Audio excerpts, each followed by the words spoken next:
Krishna, Sadhu Pranam, Radhe Radhe. Today I'm going to discuss in brief about delivery protocol of cognitive behavioral therapy. How cognitive behavioral therapy is delivered.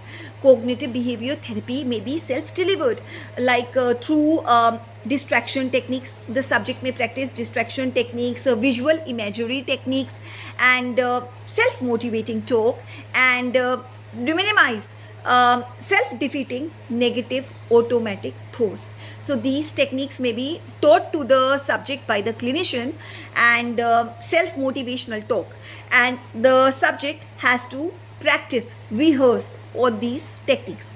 And this cognitive behavior therapy, it may be administered by the clinician in a individual setting where there is client and clinician one to one, or it may be administered in group setting. For example, suppose a person has fear of spiders, a condition we call arachnophobia. The very sight of a spider creates intense fear in the subject, intense anxiety in the subject. In that case, the subject, they may be given therapy in the group setting.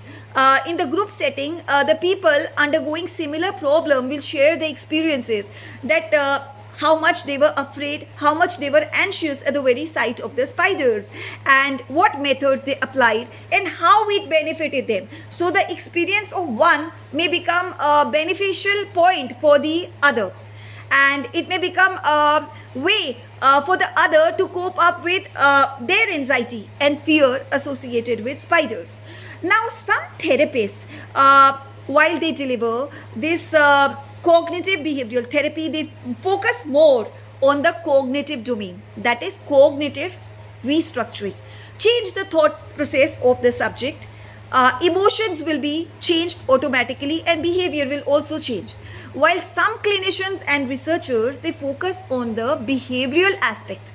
Behavioral aspect is direct in vivo exposure to the feared object, situation, or activity. So in this case, like a subject is suffering from arachnophobia, fear of spiders. So in that case, the clinician who is following the in vivo therapy, direct exposure therapy, first they will expose the subject to less anxiety provoking situation. They will show the subject the picture of spiders. Anxiety is created. Now the subject is taught relaxation techniques to overcome that anxiety, fear.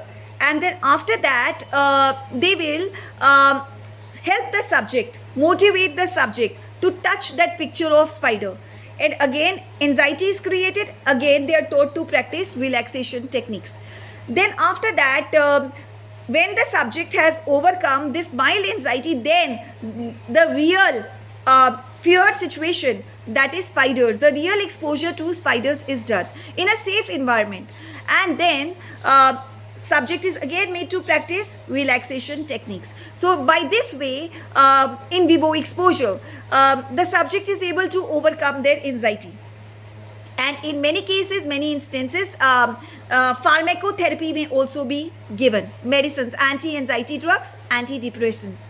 So this cognitive behavioral therapy, it is administered with many other related therapies, like cognitive therapy and stress inoculation training, relaxation techniques, metacognitive training, metacognitive therapy, and cognitive processing therapy, and acceptance and commitment therapy, dialectical behavior therapy, and in many instances, mindfulness based cognitive therapy is also focused on. So that's all for today. Hare Krishna, Sadhu Pranam, Radhe Radhe.